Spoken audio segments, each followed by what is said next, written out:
Yo, Bootleg podcast. Blacc Zacc in here. South Carolina's own. Zacc, first of all, let's talk about all the jewelry you got on, bro. Yeah. That's a lot, my G. You got I even see you got the custom band on there with your name on it and shit. I never saw that. Yeah. Joe Aviana, he made this like from scratch. Like it got the DME and the dial with the. Is that a Rolex? Yeah, it's a Rolex. He custom. I paid like $120 for it. I probably overpaid for it, but I just want to be the first one with some shit like that. That's $120,000 watch? $120,000. Damn. What about the other one? Something lighter? Yeah, my brother brought this for me for my birthday. He brought this for me. I think this is a Jubilee. It's like 30, something like that. Man, your brother's a nice guy. Yeah, for sure. Yeah. And then obviously you got how many chains you got on, bro? I only got like 3. I ain't really, like when I travel, I don't really like bringing all my jewelry. That's very smart. Yeah, I don't like bringing all that shit because it just be too much of a hassle. If you had to estimate how much money you have invested in jewelry, what would be your estimation? Like $750,000, $800,000. Do you look at jewelry as an investment? At first I ain't even gonna lie to you. I was just doing it because at first I seen like, but this before like all the rappers was really, really getting into it. I remember I used to see like the Migos and shit all the time. Like they'll be at the jewelry store and I'm like, damn, this is what the rappers about to get into, like jewelry. So I just started buying it. Like, but then as I learned it, I had to learn like watches is what keep value. Watches and Cuban links and shit like that. So I was like, man, I'm about to just start buying like watches and Cuban links and stuff like that. I heard that if you flood your watch though, it takes away from the long-term value. Is that true? Yeah, it do take away for some watches. But right now, like how the pandemic and stuff is, from what the jewelers tell me, like he be trying to buy my AP from me. He be trying to buy it back. Yeah, he be trying to buy it back just for saying like everything low on everything right now. Oh wow, that's crazy. You know, it's interesting because we're in a point in time in the world where there's people out here that are real desperate to hit a lick. Does that make you just said that you don't move around a lot when you travel with all your jewelry. Are you worried about like, you know, being out of state or being out of town and like, you know, shit in Texas, Benny got shot, Boozy got shot, you know? Yeah, 2020 been crazy. It's been crazy. Do you like, does that make you change the way you move around? Because you're kind of known to have a lot of jewelry. That's kind of like a, you know, thing a lot of people know. Has that made you reevaluate that at all? I mean, I feel like nobody untouchable, but I just feel like, you know, it's all about like what you gonna do after your shit get took or something. Like anybody can get some jewelry took or something, but you gotta just handle it how it come. And you gotta know how to move. Like I don't be in places where I don't got no business or where I shouldn't be there at the time. So yeah, have you ever had any sort of incident happen like that where maybe someone tried to catch you slipping? Never. Nah. Knock on wood. Yeah, we can knock on wood. Yeah. Well look, you got the project out. First of all, you dropped 2 projects this year, right?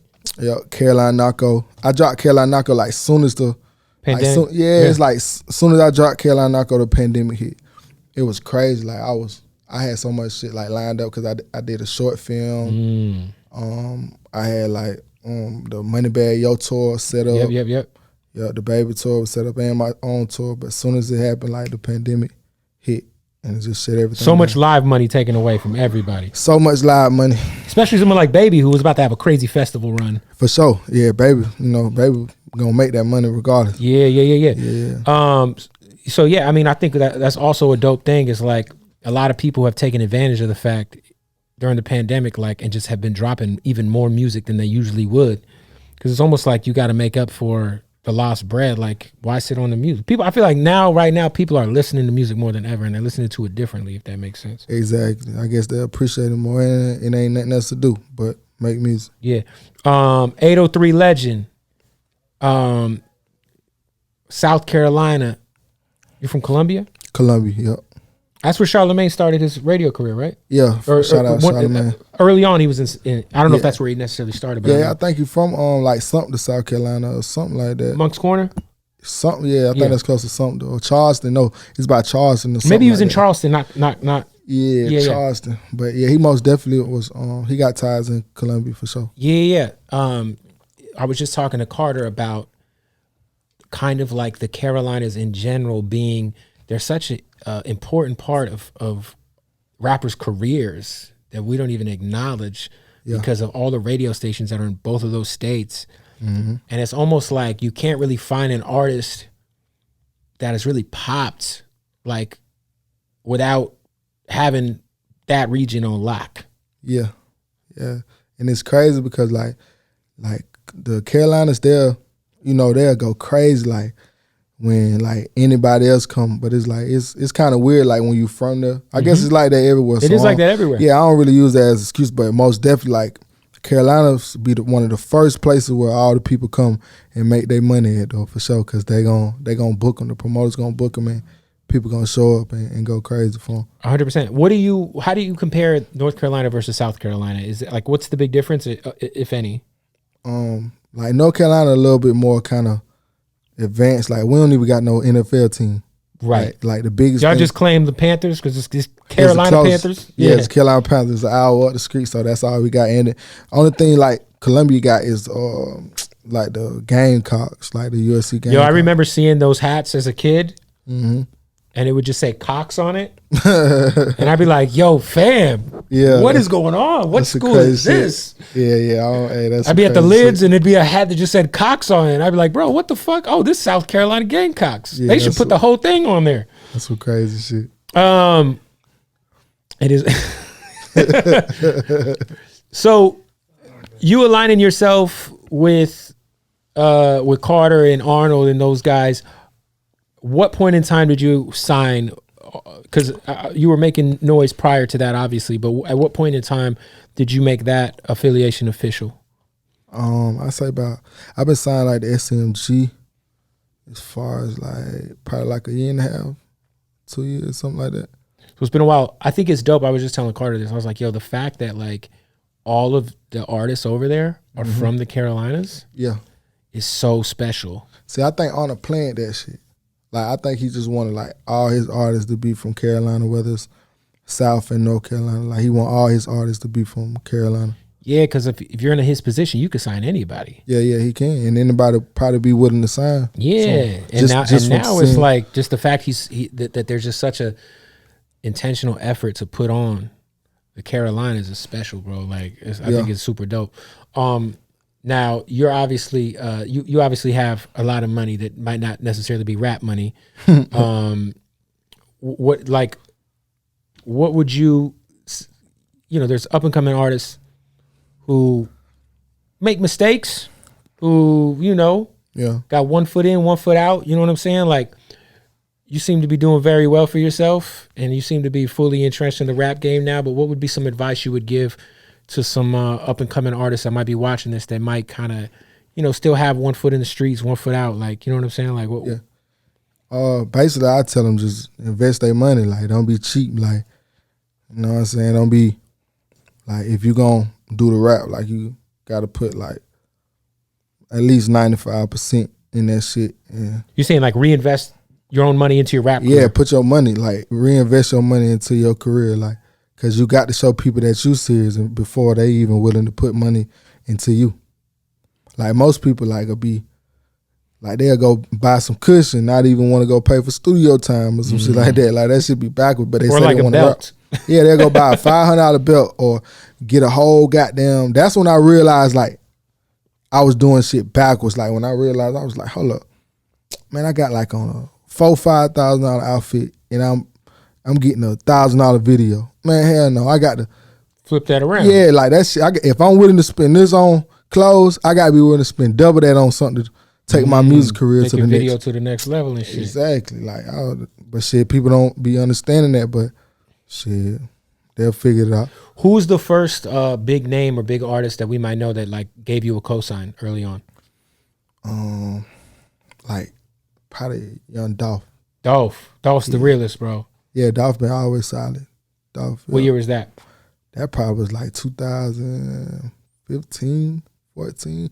Probably sooner than, probably earlier than that. I can't really remember, but because I had did a song with him a long time ago, but I was like on some young shit, still 1 foot in, 1 foot out. Mm-hmm. So he probably did a song with millions of people, but he probably like what I'm thinking happened is with me keep going up, like I kept going, and we ran into each other again, and he was like, damn, that's like a different conversation. Yeah, it was a different conversation. He was like, damn, that's little buddy who, you know what I'm saying? Because back then I paid him in you had to cash him out for the verse. Yeah, I cashed him out for the verse. I paid him in all 5s and 10s, like trap money. Like, so he already knew, like, back then. So when we ran into each other again, he was like, damn, he's still grinding then. What was the ticket on a Adult verse back then? I think I paid him like 8,000, 10,000. And then I paid him another 10 for the video though. Yeah, you got to double up for the video. Yeah, I paid him 10. I was like, fuck it. Like I always used to love like giving these. I used to look at everybody like rap niggas, but now I'm a rapper. I hate when somebody call me a rap nigga because I feel like kind of like you trying to discredit somebody. But just because niggas be rapping like that, they don't mean they ain't solid.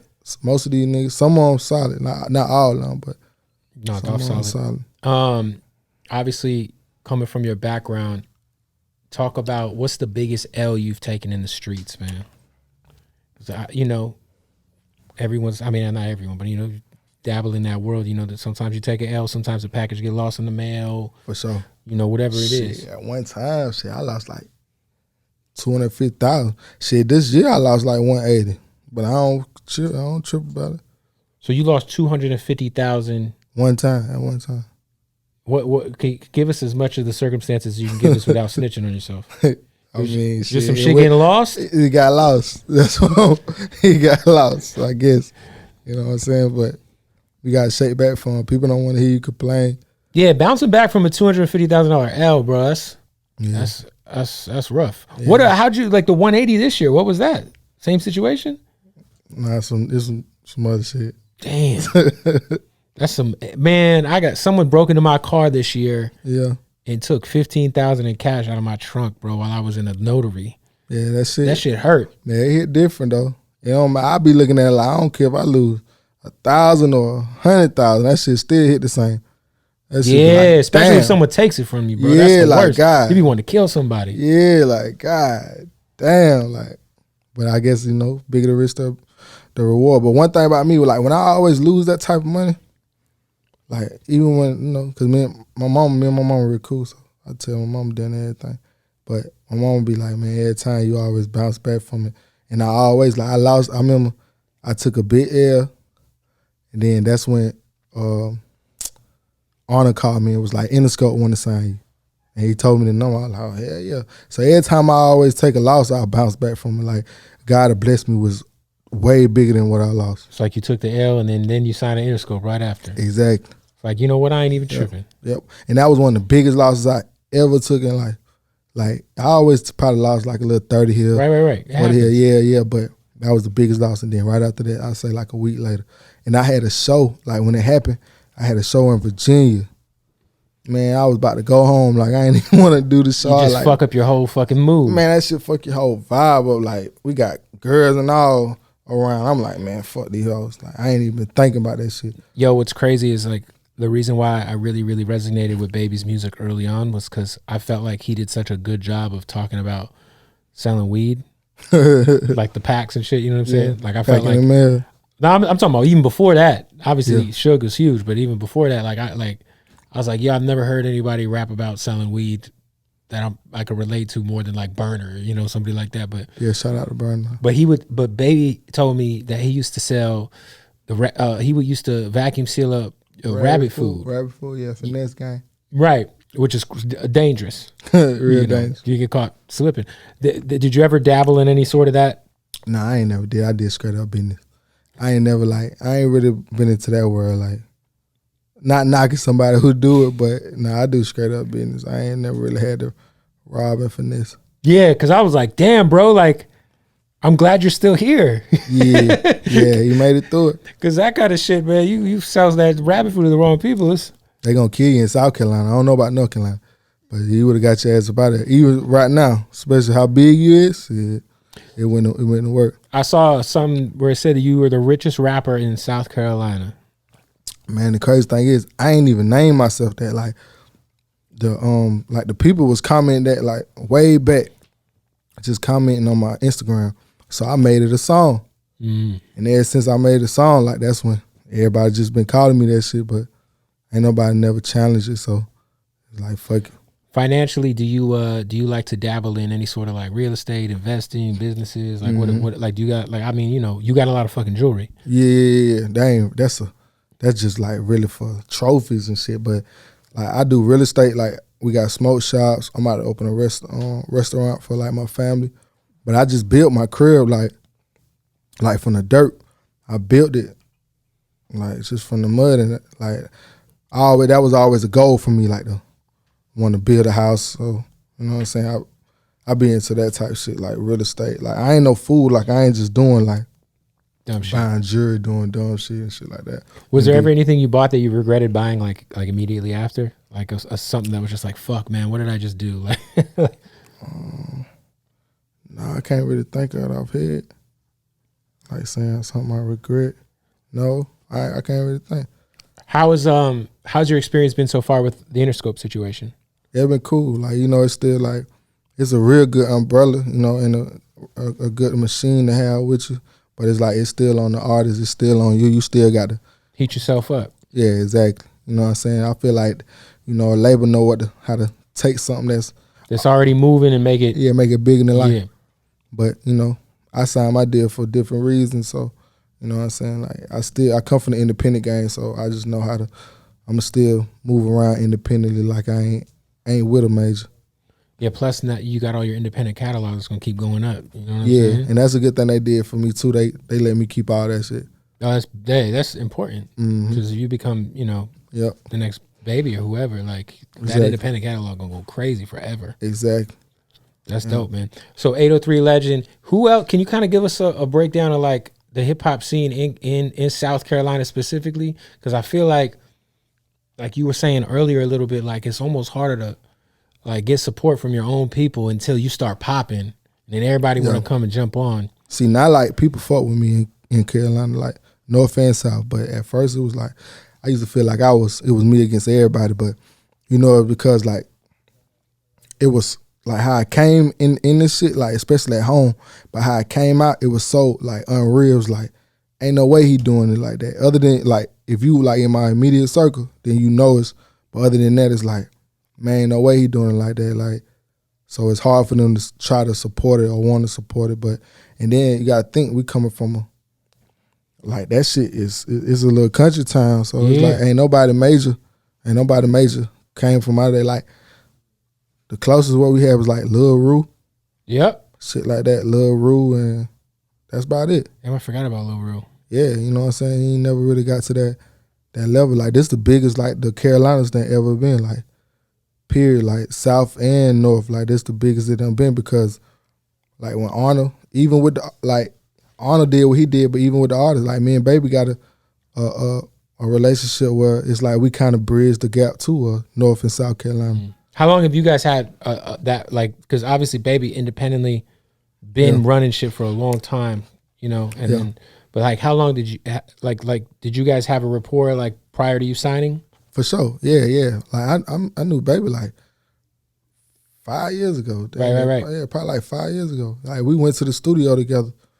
It was just him by himself, and me and my brother put up. We did like 4 or 5 songs that night. I been knew Baby, and then like he used to see me coming out there in the clubs, running around, throwing money, doing stuff, and he'll do the same thing. And he know like that's why he showed me the type of love he showed me, because he know like what I'm talking about. Like that boy really doing it. Like he really come from that. So that's why he always show me love. Anytime I need him, I can call him. I just called and asked him about some shit the other day. He pick up every time. Yeah, that's big, man. Yo, what's up, man? Bootleg Kev here. Shouting out to the homies at Odd Socks for sponsoring the Bootleg Kev podcast and showing us love, man. And let me tell you something. We don't take everyone's money. That's not true. We'll take everyone's money but Donald Trump's. But with that being said, we fuck with Odd Socks, all right? I've been rocking Odd Socks for like 8 years now. And, man, Christmas time coming up. Make sure you get you some Odd Socks. First of all, let's talk about these basics right here. These joints are the most comfortable socks I've ever put on my feet. All right, no design, no license, but just crazy. So make sure you get some of those. All right, then they got the Nickelodeon, they got the Scarface, they got Tapatio, they got WWE. How about Chef from South Park? You know what I'm saying? Whatever you need. Shout out Stone Cold Steve Austin, by the way. These are the socks that I wear when I drink PBR and Yell at my wife. Anyway, shout out to Old Dirty Bastard too.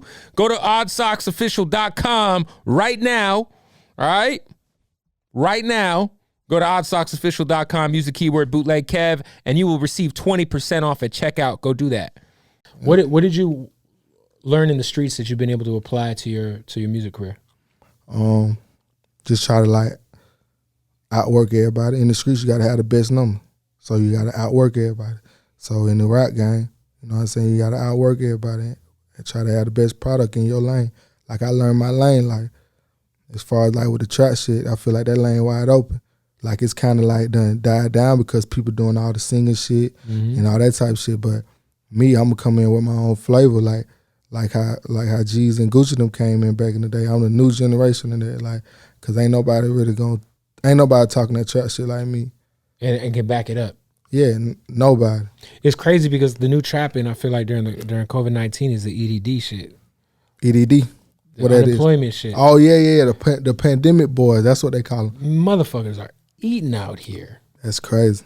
I be thinking like, God damn, like I got a homie of mine who like he's pulling out like, 5 figures a day at the ATM off these cars. That's crazy. I'm like, bro. Yeah, I need some of that free money. It's crazy. But my granny told me like, hey, anything free ain't worth taking. I was like, damn, like, is they gonna have to pay that shit back one day? So like, nah, what they doing, bro, is they're finding homeless people and cashing them out for their information. Oh, okay. So you find a homeless motherfucker, you say, look, I'll give you a rack, give me your ID and your social. And then at that point in time, it's almost like moving packs in the mail. You just need an address to get the card sent to. Exactly. The shit is crazy. That shit is crazy. Damn. That shit's wild. Yeah. I feel like that's the new hustle. You know what I'm saying? Shout out to him, man. I'm assuming, obviously 803 Legend is out. Carolina Narco is out. I'm assuming you already got a whole nother project. Yeah, I'm thinking about dropping I got another project ready, but I'm thinking about dropping the deluxe before the end of the year out for 803 Legend. Drop a deluxe, probably add like 3 new songs. With some features? Nah, just like I got some hard shit with Young Scooter. Like, hey, Scooters doesn't get the props he deserves. Yeah, we came up like listening to Scooter. Like Scooter's crazy. Yeah. I feel like he one of the ones too. Like I like Pee Wee Longway too, but I just if you know Pee Wee Longway's the other one. Yeah, with them type of people, like if you know, like you can tell they still Pee Wee for sure. Yeah, they still moving and grooving, but at the end of the day, like shit, I guarantee they situated, like they ain't pressed by it, they ain't hurt. Besides Pee Wee and Scooter, who's an artist that you came up listening to while you was moving around that you were like, man, I know that what they're saying is real, because that's that, like you said, is that if you know shit. Yeah. Is there anybody else like that? Like Doe B, R.I.P. Doe B. R.I.P. man. Yeah, Doe B was fire. Like that was one of my favorite rappers. He was crazy. Like, lost too soon, man. Yeah, he was so young. Like he had Alabama on his back. You know what I'm saying? Alabama coming from that country town. I know how I feel. Like just having to beat them odds, and his content and rap, like what he was rapping about, like you would think he was like 30 years old. When he died, he was like 22. So he was a young kid, man. Yeah, so he had a crazy vocabulary. What's something that about you that people don't know out there? Like what's a hobby of yours? Like what do you what's a hidden talent? Maybe just something that we don't know about Blacc Zacc that people might be surprised about. I cut a nigga ass in 2K.